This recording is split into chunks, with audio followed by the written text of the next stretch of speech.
Hello, in front of me I've got TECNO Common 18 Premier. In this video I'll show you how to manage Google Wallet.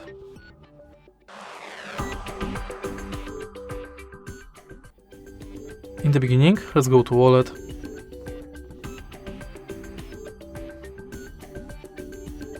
Tap Explore Wallet, and as you can see from the homepage of this app, you can use payment cards and add them to your account. Then you can check quick tips and add passes like transit pass, loyalty and gift card. If you go to menu, you've got access to your Google account, all wallet tips, full list of participating banks,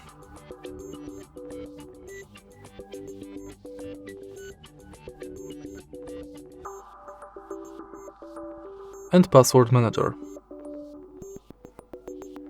In your data in wallet, you can manage payments data and passes data.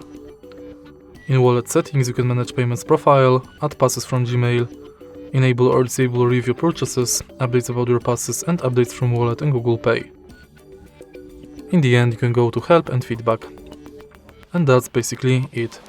If you find this video helpful, please leave like, comment and subscribe.